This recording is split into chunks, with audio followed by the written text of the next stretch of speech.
Network Entertainment. Anong papayo mo sa mga listeners natin na habang nagtatrabaho sila, gusto nila mag-collect ng toys? Unahin nyo yung partner nyo. Kung may girlfriend kayo, kung may boyfriend kayo, unahin nyo yun para pag may binili kayo, hindi kayo bad shot. Make sure na meron din para sa kanila. May time ka para sa kanila. Meron ka rin binibigay na stuff na type nila. Maging thoughtful ka para pag ikaw na yung bibili, approve.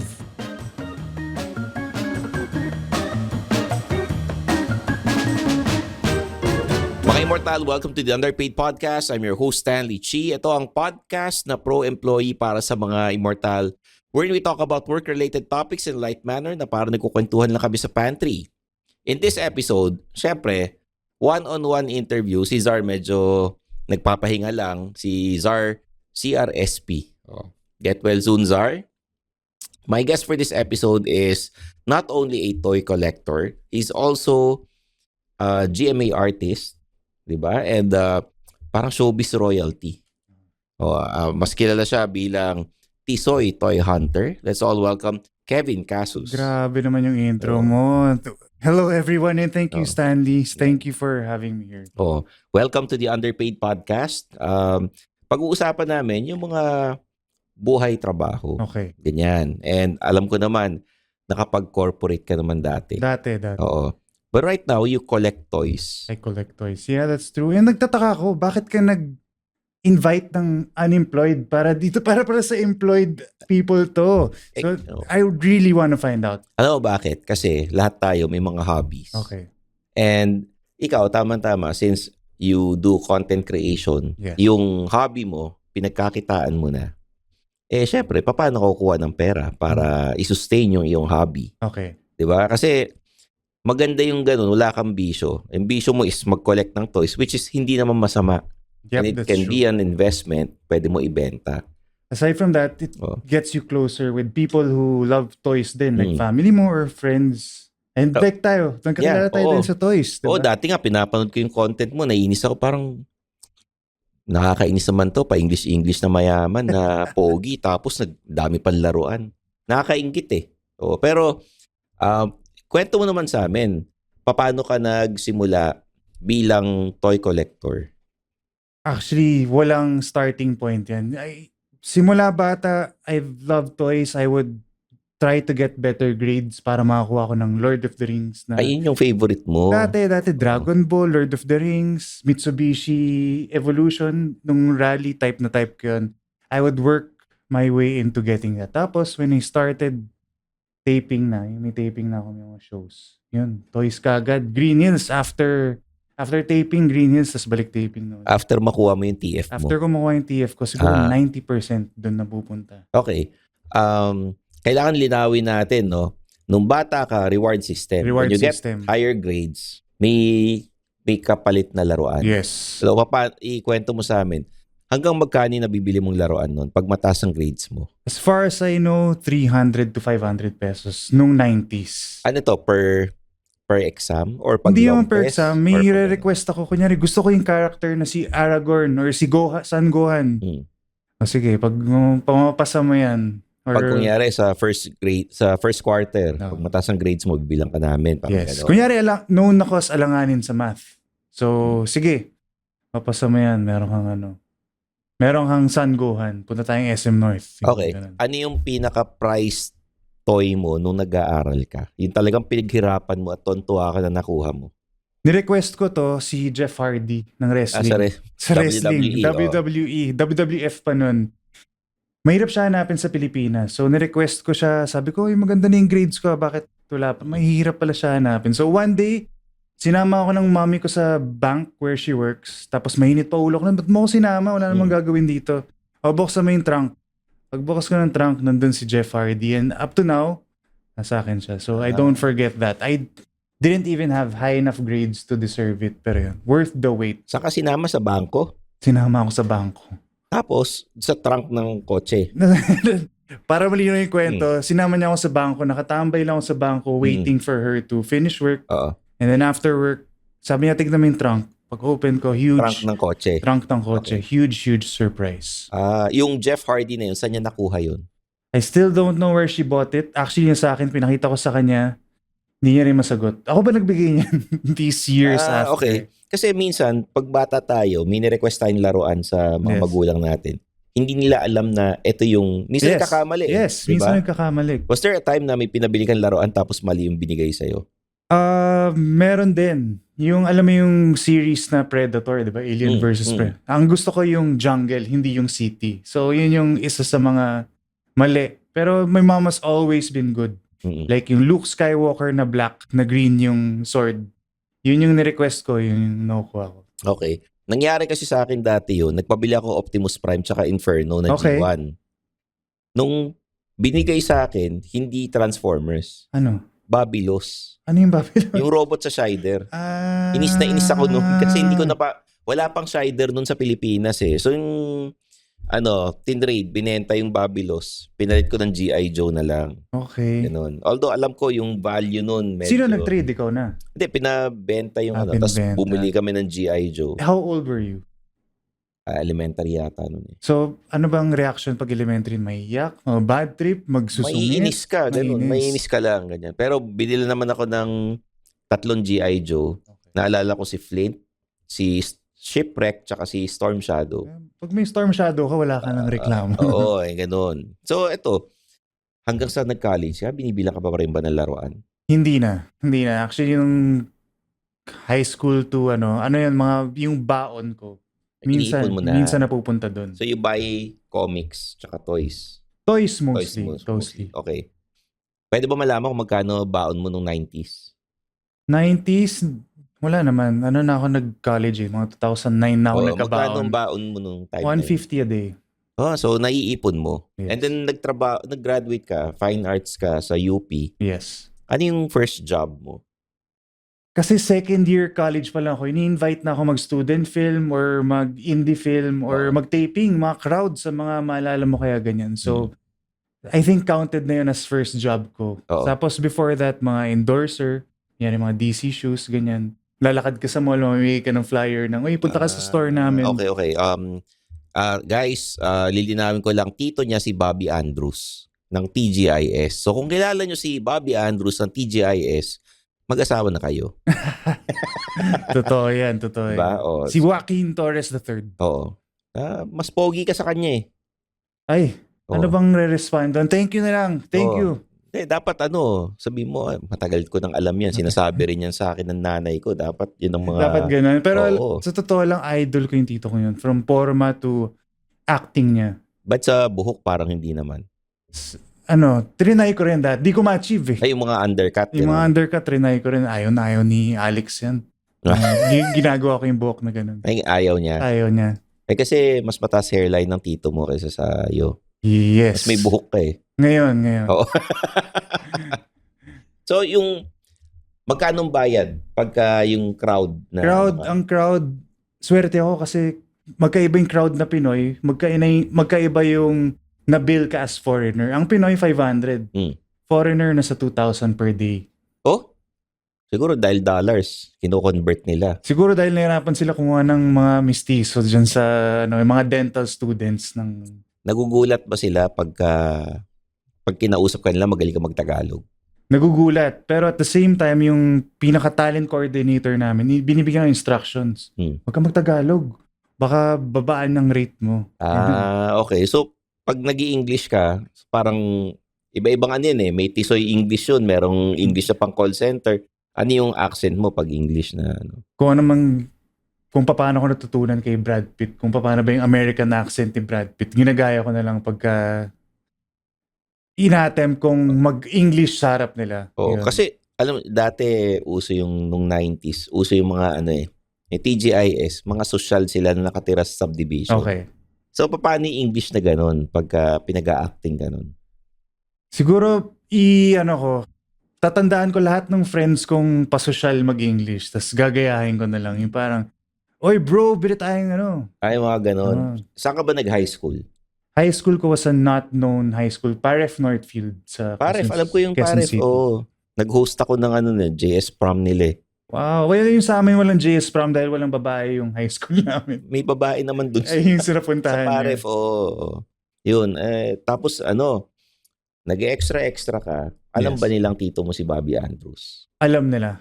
Alam nila. At minsan nire-require ako nung coordinator. Sabi mo, tito mo yan para... And then sa second show ko, pagdating ko doon, nandun pala siya. Di kami nag-uusap. Nandun siya. So it was very happy. Pero nakita ko rin yung gaano ko siya lalo kina-idol. Kasi ako standby area ko sa bangketa. Oo. Siya meron air content. So sabi ko, goal ko yan. Hindi sinabi na, pamangkin ko yan, pwedeng isama sa loob ng tent. Hindi ba siya nagganon? Hindi naman. Kailangan kong pagranasan niya kasi nagganon din siya. Okay. Ano yung pagkain ng mga nasa crowd versus yung pagkain ng mga nasa tent? Ang nasa tent, same lang naman, pero nakaplato. Pero syempre, yung nasa crowd, ang makukuha mong part ng fish, yung hindi mo gustong part. Kunyari, ulo na wala na masyadong laman. Ganun. Parang packed meals. Packed meals. Naka-styrofoam yung sa inyo. Naka-styrofoam. Yung sa kanila naka-plate, tas naka-wrap lang. This is under Viva or GMA? Mostly GMA shows. Okay. Yung, sabi mo, 2,000 ang ano mo. Yes. Ilang araw ang shooting or gaano katagal? Usually, ang shooting is from 2 a.m. to 2 a.m. I mean, call time mo 2, makaka-uwi kang bahay, 5 a.m. Ganun. Tapos nasa crowd ka lang? Nasa crowd ka lang. So, yung time na nag-aantay ka, anong ginagawa nyo? Either papabisin ka na or maghihintay ka lang talaga. Makipagkwentuhan ka sa mga bago mong friends or colleagues from the set. Okay. Sino yung mga nakasabay mo dun sa crowd scenes, yung mga nag-e-extra kayo na sobrang sikat na ngayon? Yung parang, dati kasabay ko lang to sa crowd lang kami dati. Parang extra lang kami. Ngayon, super sikat na. Nako, good question. Pero alam kong meron eh. Pero hindi ko na siya maisip ngayon. Pero meron. May lalaki, babae? Babae. Si ano pala? Hindi naman siya crowd nun, pero kasama ko siya in that same scenario. Si Yasi. Yasi Pressman. Yes. Sumasayaw sila for Viva, I think, noong time. Oo, that's under Viva na. Yeah. Tapos, yun yung 2,000 per day. Ako, crowd lang ako nun. Okay. Nung nag-graduate ka na, nakapag-corporate job ka ba? Nag-apply ako sa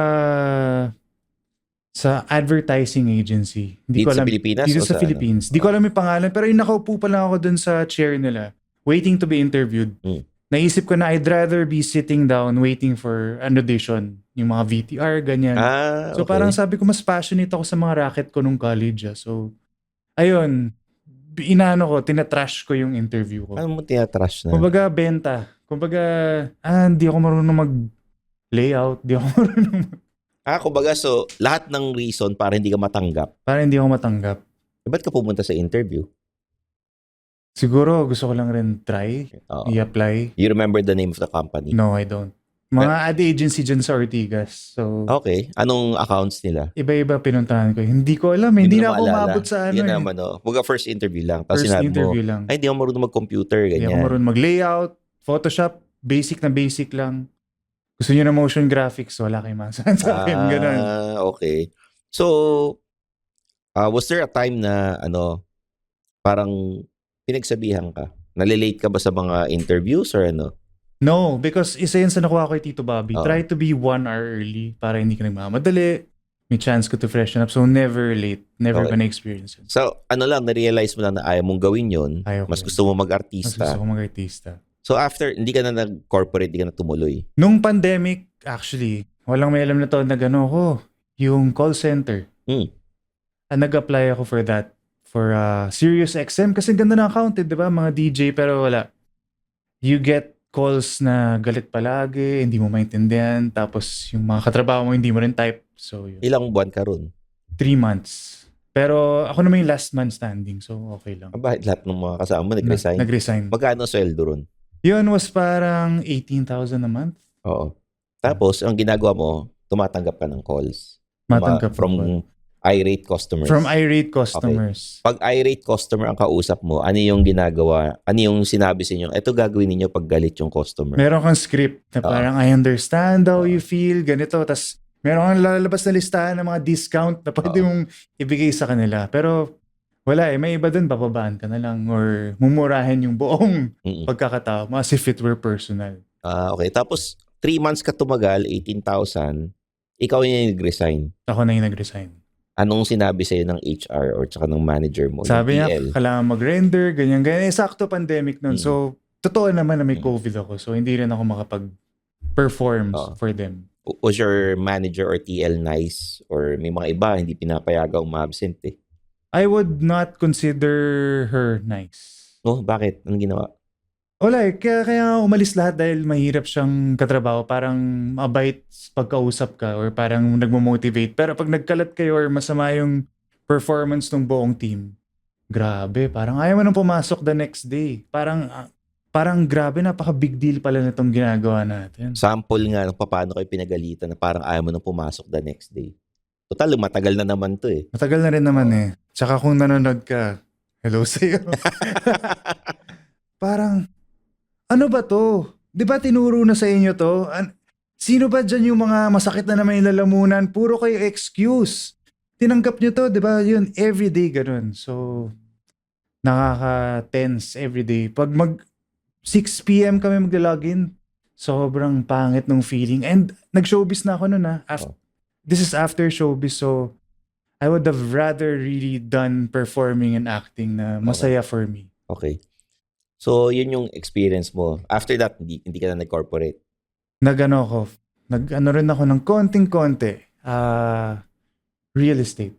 Nag-apply ako as an agent. Yun. Anong property? Condo o ano? Condo. Saan lugar? Saan ba to? Sa may MOA area. Ano yun yung binibenta mong ano? So, kumusta man experience mo sa pagbenta ng condo unit sa ano? Mga ano yan? Mga nagtatrabaho sa Pogo siguro binibentahan nyo? Hindi naman. Ang nilalapit ako mga stinart ko sa family and friends. Pero since wala akong luck, tas trinay ko yung training, hindi ako nag-ano dun sa pagko-compute ng ano ba yung tax niya. Hindi mo nagustuhan yun? Yes. And I was also doing content in that time. So, hindi ako comfy gawin yun, mag-reach out to people trying to sell that.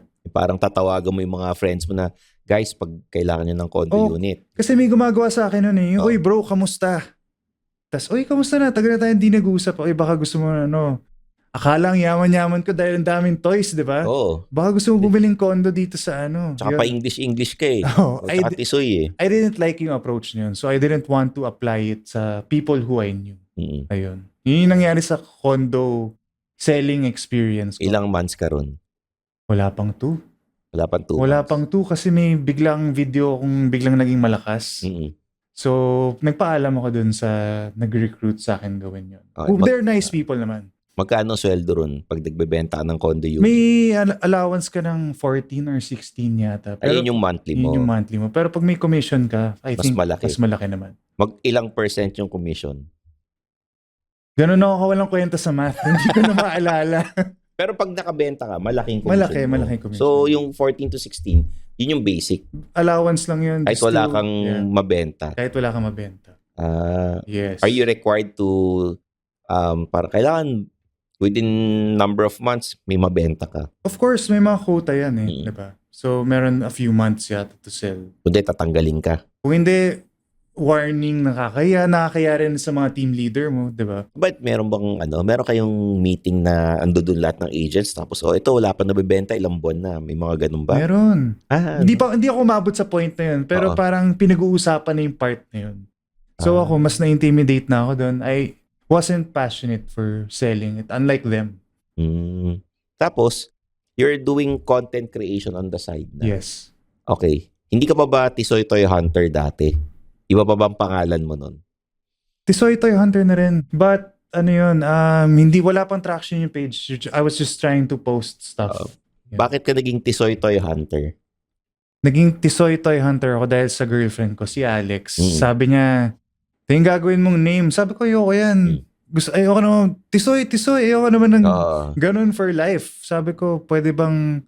Ang gusto ko, Kevin's Unending Wishlist. Yun yung idea ko. Yun yung unang idea mo. Na based sa mga YouTubers sa States, diba? So, yun yung gusto ko sanang pangalan. Pero sabi niya, hindi ito. Pati mami ko may retention sa kanya. So, she chose that name and ang galing niya doon. honestly. Tisoy Toy Hunter. Yes. Yun yung bakit daw yun ang naisip niya dahil Tisoy ka? Tisoy. Number one. Tapos, Pangalawa, nasa Sydney kami nung naisip niya yun. So, may nakita siyang, si Toy Hunter naman. so inano niya, Tisoy Toy Hunter. Yes. Okay. Ano yung first video mo na talagang lumakas na? First video ko na talagang lumakas was unboxing a Balikbayan box from Sydney. Okay. Yun, punong-puno ng Star Wars toys, Okay. Jurassic toys, tas Tito Bobby was there, my mom was there. They were all reacting. And I think nagustuhan ng mga tao yun dahil masaya mag-unpack ng things with your family. So, ano yung pinanood yung video dahil bukod sa nag-unpack ka ng Balikbayan box, nandun sila. Plus yung curiosity, ano pang laman? Parang, saka ba galing? Ba't ang dami mong laruan? Okay. Ang tanong, paano mo lahat ng racket mo sa GMA, yun yung pinambili mo ng laruan? Hindi. Ano ang totoong sagot dyan, ito na yung actual answer. Actually, di ko sinasabi yan eh. First yan dito sa'yo, Stanley. Nung nasa Australia ako nag-study ako doon ng screen and media and work. Iba-ibang work. Tas ang parang pinaka-work ko doon was, alam mo yung sa MMDA, yung SCOG? Ano yung SCOG? Yung SCOG, tanggalin nyo nga yan, yung mga nakaharang na... Okay, yung parang, kanyari, may gabgo, tapos yung mga kasama niya. Yung mga kasama niya. Yun yung trabaho mo. Yun yung trabaho ko. And it was a lot of fun. Anong tawag dun sa Australia? Ang tawag doon... Kalimutan ko. Ano lang yun eh, hindi siya garbage man, hindi rin siya waste man. Basta doon kami sa council ka. Sydney Council. Magkano yung sweldo nung time na yun? Depende. Ilan hours ka mag-work. Depende sa araw. Ay, get paid per hour. Per hour. Tapos, sabihin mo ng $40 per hour, $36 per hour. So, malaki yun $36 per hour. Diba? $40 per hour. Australian dollars naman. So, magkano yun sa peso? Parang 40 siya ngayon. So, times 40. Malaki yun. Tapos, anong ginagawa mo? Nagbubuhat ka ng mga...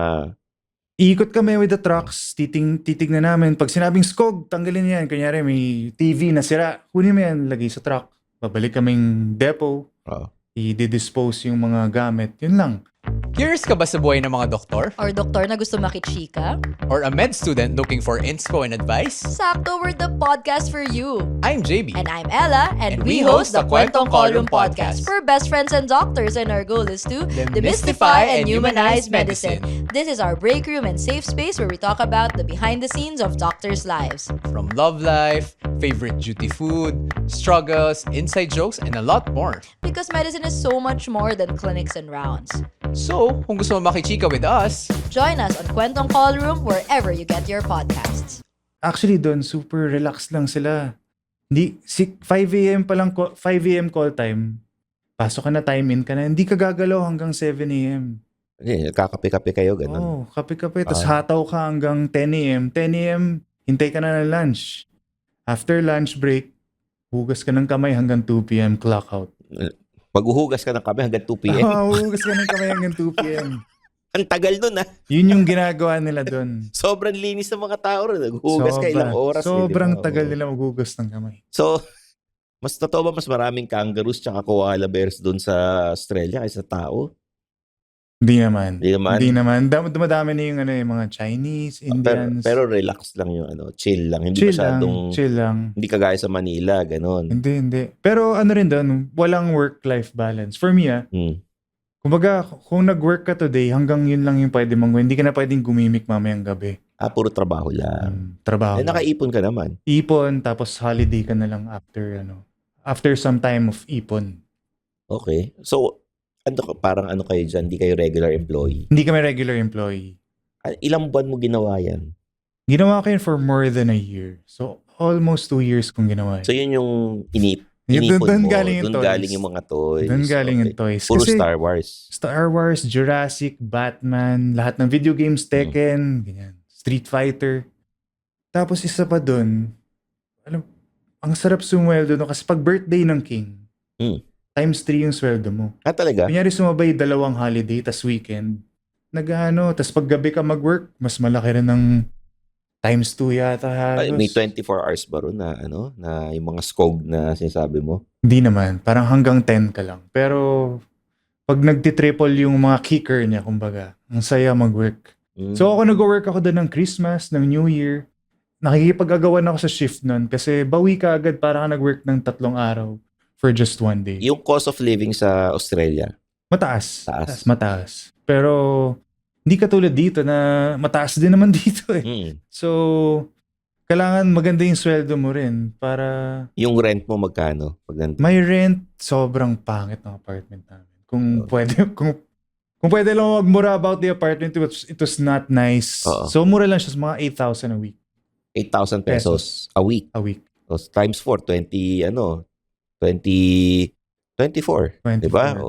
Tapos gaano itsura ng apartment nyo? Basura talaga. As in, may mga butas. Yung water heater namin, may tumatagas, nahuhulog sa barbershop sa baba.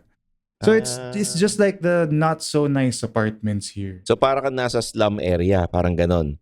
Hindi naman slum area, pero bad suburb. Parang marami magnanakaw, hold-upper, ganyan. Hindi rin. Hindi rin. May mga mas maganda lang talaga. So hindi kami nakakita ng bahay na 2 stories dun. Okay. Lahat. Kala ko parang Gotham City eh. Hindi naman. Kasi pagka sabi mo, basura talaga na tumatagas yung heater sa barbershop, ganon. Sa pagkain, magkano pagkain dun? Ang normal Australian, kakain siya ng per kain niya $20. So parang 600 pesos. Ako, tinatry ko to limit to $7. So parang mga 300, ganyan. So yun, every day yun ang tinatry ko siyang, hindi ako lumalagpas ng 500 pesos. So 1 meal a day? 1 meal a day ka lang? Hindi naman, mga 2. Mga 2, tsaka snacks. Tinitipid ko para makabili ako ng laruan. Kasi kung $20 yung full meal mo, isang malaking dinosaur na yun. Kasi mas mura yung toys dun eh. Okay. Ano yung pinaka-rare na nakita mong laruan sa Australia? It's a Jurassic World toy. It's a green T-Rex na San Diego Comic Con exclusive. Yun. Sobrang rare talaga na parang 5,000 pesos lang siya doon. By the time umabot siyang Philippines, nasa 16, 17 na. Hindi ka ba hinaran ng customs? Ba't ang dami mo inuwing laruan? Surprisingly hindi. Kasi hindi naman sila of the same character. Tsaka may mga nakahalong damit, pabango, sapatos. Okay. So kung pupunta ng Australia, bukod sa laruan, ano pa yung pwedeng bilhin doon? Murang damit? Pabango? Damit, pabango. Makakabili ka rin ng mga gamit sa house. Like meron na ditong, hindi ko alam kung pwede banggitin yung brand na yun. Okay lang. Anko. Alam mo yung Anko, di ba? Yung di ba? Parang IKEA nila yun. Parang IKEA, mas mura pa doon. Tsaka mas magaganda yung selection. Ang sasarap iuwi. Yung Anko dito, nakita mo na. Pareho lang ba? Dito dinadali yung mga butaw o yung mga undesired items nila. Dito na pupunta. Pero yung mga nandun, magaganda talaga.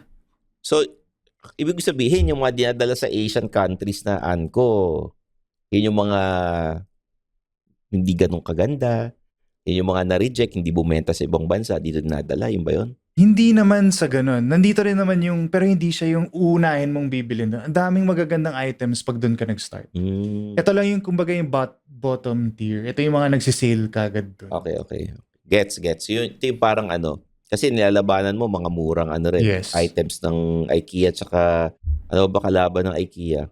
Iba-iba. Ano pa? Yung Nitori. Yan. So yun eh. Magkakalaban. Pero masasabi mas maganda ron. Okay. So ngayon, you're doing content creation, you have brand deals. Yes. Ano yung how do you talk to brands? Sila ba lumalapit sa'yo? Ikaw nagpo-propose sa kanila na, uy, baka pwedeng i-review ko yung mga laruan nyo. Sila lumalapit. I get emails or messages on Instagram. And mag-message pa kayo ha. Oo. Sample ng mga brands na lumalapit sa'yo. Sample niyan, mga Toy Kingdom, Toys R Us, Pizza Hut, Disney. So, Disney was fun. Disney Plus o Disney? Disney. Okay. Burger King, ganyan. Yung mga, distributor ng mga laruan. Distributor ng laruan, meron din. Like yesterday, we were for Ariga Toys, Good Smile Company, mga anime. Rich Prime, Banky. Ano yung pinakamahal na natanggap mo doon sa mga brand deals na yon? Definitely si Columbia, yung sportswear, activewear. Binigyan na akong Han Solo jacket. Yun pa lang could outmatch any toy that I have. Nasa 45 yata yun. May bayad bang kasama mo? X-deal? Yun, X-deal na yun. Nahiya naman ako kumuha ng bayad doon. So pag yung mga toys, X-deal yun? Hindi lahat. Okay. Hindi lahat. Magkano yung pinakamalaki binayad sa'yo? For toys, parang 10? So far 10. Anong laruan to?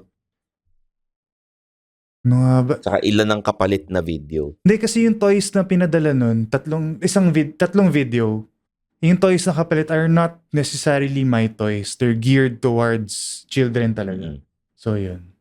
Ano yung parang ano? Mga toy car, ganyan. Yung mga hindi ko naman talaga thing. Pero pinamigay mo rin after? Hindi ko pa pamigay. Pag iisipin ko pa sinong mabait na inaanak ko for that. Hindi, yun nga. Bibigay mo ka sa inaanak. Pero na-review mo na. Na-review ko na. Oo. Kumbaga parang, I'm sure ang dami mong space sa bahay. Wala na. Kinukuha ko na yung space ng ibang tao, like yung living room ng mom ko. Nandito yung toys ko nung una, tapos ngayon umiikot na siya around the house. Pero nakita ko siya nag-unbox ng Blockies ng Sesame Street eh. Ayun. Mabuti na lang mahilig silang lahat. Pati si Lola. Pati Lola mo. Pati Ano Lola karakter ko. na kinokollect ng Lola? Si Stitch. Talaga? Gustong-gusto niya si Stitch tsaka si Grogu. Si Grogu yung si Mandalorian. Si Mandalorian, yun gustong-gusto niya. At ang saya-saya niyang pakitaan ng toy. Ang sarap ng feeling na, Lola, tinan mo to, pinakita ko sa kanya yung anak ni Jabba the Hutt, si Rota the Hutt. Sabi niya, ano yan, Shokoy? So, I love those moments with my Lola. Pinapangalanan ba niya yung mga Pokemon tapos mali-mali yung ina? Trinay ko yun. Trinay ko yun with her. Ano yung pinaka-funny na sinabi niya? Sino to? Si Isaw. Si Isaw, sino yun yung... Si Charmander yata. Isaw yung tao. Charmander? Si Charmander, di ba parang ano yun? Parang lizard yun. Oo nga eh. Tapos Isaw. Isaw. Kilala niya lang si Pikachu. Tapos baka nagkamali pa siya. Akala niya si SpongeBob yun. Si SpongeBob. Yeah, pero sobrang hilig niya kay Stitch. And I think lahat kami sa kanya galing yung hilig sa mga knick-knacks and anik-anik, toys. Okay. So, anong papayo mo sa mga listeners natin na habang nagtatrabaho sila, gusto nila mag-collect ng toys? Unahin niyo yung partner niyo. Kung may girlfriend kayo, kung may boyfriend kayo, unahin niyo yun para pag may binili kayo, hindi kayo bad shot. Make sure na meron din para sa kanila. May time ka para sa kanila. Meron ka rin binibigay na stuff na type nila. Maging thoughtful ka para pag ikaw na yung bibili, approve. Approve sa kanila. Yung ipon naman, syempre ikaw, nag-ipon ka talaga, sa Australia para makabili ng mga toys. And right now, you have brand deals. You get toys. Kahit naman wala kang brand deals, bumibili ka talaga ng Blockies. Bumibili rin. Like yung Blockies, diba? Yan. Binibili ko talaga yan. Tsaka, nakakatawa kasi alam mo ba nag-reach out yan? Hindi ko alam na legit yun. Nakala ko scam yung email kasi Chinese yung... Okay. So you get, you have partnerships with Blockies. Yeah, with partnerships with them. And it's a very, I'm very proud to be part of yung nagpapalakas niyan sa Philippines. Yung Blockies. Yes. Hindi YOLO Park. Hindi YOLO Park. Bumili ako niyan isang beses, baliktad pa yung kamay. So sino ba distributor ng YOLO Park na Hindi ko alam Hindi mo pero yung Blockies talagang from China. From China. Collaborate sila with Yes. you. Okay Ano yung pinaka-priced toy mo?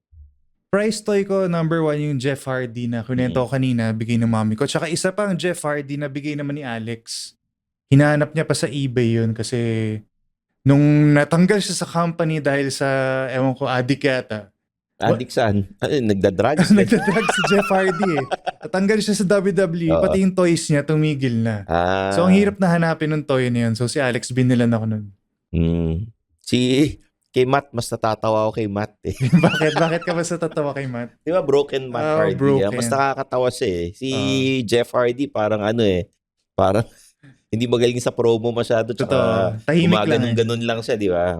Kaya gusto ko si Jeff, he lets yung performance niya speak for itself. Pero totoo, nakakatawa si Matt. Nakakatawa si Matt eh. Ito, usapang wrestling na. Pero Kevin, thank you for guesting sa Underpaid. Yung mga iba, nagtataka sila kung paano nila ibabalance yung sweldo nila tsaka yung collection. Ikaw, rumarakit ka sa GMA, GMA. rumarakit ka as talent, ilang percent ng sweldo mo napupunta sa laruan? Dati 90. Pero ngayon na may girlfriend na, siguro nasa 20% na lang. 20% na lang. Kasi para rin pumunta sa mga events, 'di ba? Abonado tayo eh. So yung money that I earn, I use to go to these events and promote. So yun, kailangan may panggalaw ka rin. Tapos kakain pa kayo sa labas? Kakain pa sa labas. Actually, isa yan sa rin. Hinihintay ko talaga na mag-ROI din kami ni Alex. Kasi pag kumain kami sa labas, hindi big restaurants. Ay, laging 200 per head ang max namin. Ano kinakain nyo kung 200 per head yun? Sana kunin nyo ako. Popeyes palagi. Popeyes. Yan. Popeyes. Kanina sabi mo, Burger King lumapit sa'yo. Burger King. Di pa nga namin kaya mag-Burger King Popeyes. So, lagi kami naka-Popeyes. Kaya pala hindi ka tumataba kasi tipid rin yung Hindi naman. Malakas ako sa sweets. So, yun. I'd like to be in better shape. Kaya gusto ko tanong sa nag-jogging Nasa ultra. Ayaw mo ba sa Amoranto para wag doon. may kasama ko? Sa ultra, mas maraming ron eh. Mas maraming yung feeling ko, mas matutuwa ka sa mga tao sa ultra. Why? If I may ask. Maraming English speaking dun eh. Pero please promote your channels, bro. Ayun, at nasa IG ako, TikTok, saka Facebook. Search nyo lang Tisoy Toy Hunter. Pag nakita nyo ako doon, puro laruan.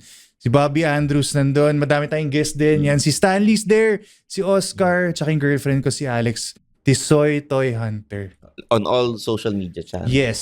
TikTok, Facebook, Instagram, YouTube. May konti pa lang YouTube. Pero Saka TikTok. pinaka kumikita sa social media accounts mo? Saan yung pinaka kumikita ka? Wala pa. Kaya mag-follow kayo. Oo. Ayun, si Kevin ng Tisoy Toy Hunter. Yung girlfriend mo, ano yung channel niya? Ayan, siya, Alexandra Almazan. Yan, kung mahilig kayo sa mga pets, follow nyo siya. At saka, lahat nung kalokohan ko, dun ko naman nilalagay. Dun nyo ako makikita nagbubuhat ng kulungan ng pusa, hindi laruan. So, ang tambayan niya sa Cartimar. Hindi nga eh. Hindi nga eh. Pero dapat sa Cartimar lang. Maraming pets dun eh. Daming pets dun. So, pero teka lang before we end, hindi mo pa ako sinasagot. Bakit pala yung unemployed yung niyaya mo sa underpaid? Underpaid. Oo. Kasi we talk about work-related topics. Nag-o-office naman lahat ng ng mga kasing edad natin. So, mas nakaka-relate sila. Bukod sa ibang yung mga podcast na anything and everything under the sun, mas targeted yung audience natin, which is yung mga employees.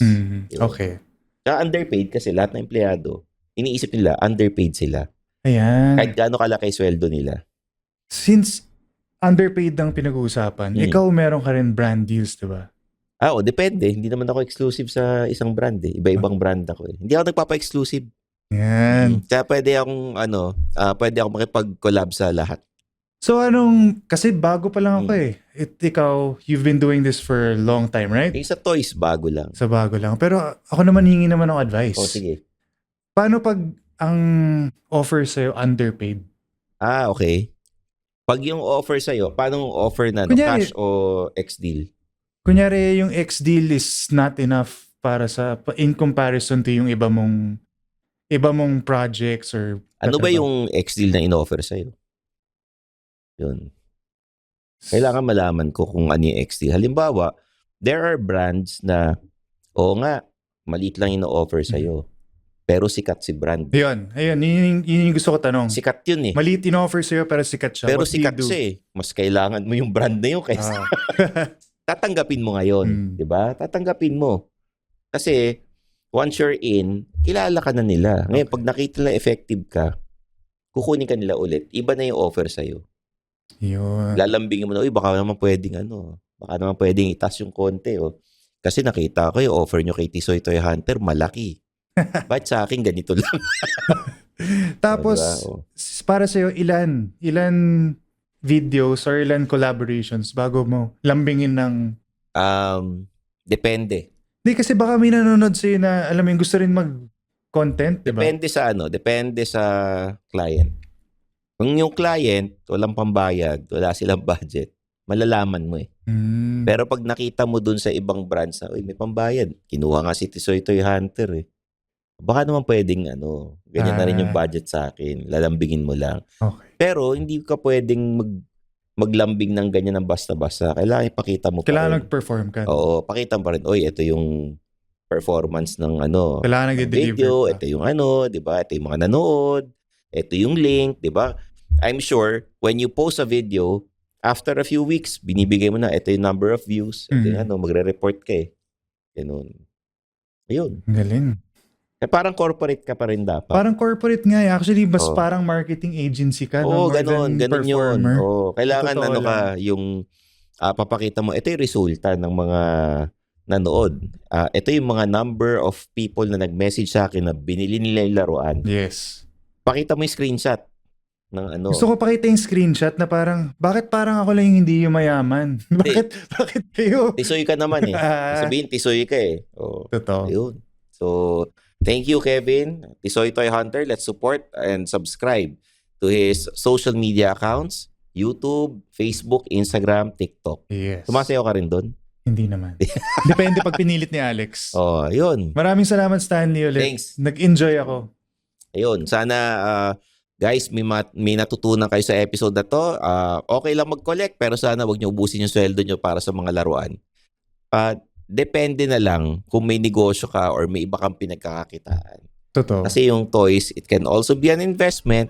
It can also help you heal your inner child. So yun. There you have it for Tisoy Toy Hunter. I'm your host, Stanley Chi, and this is the Underpaid Podcast.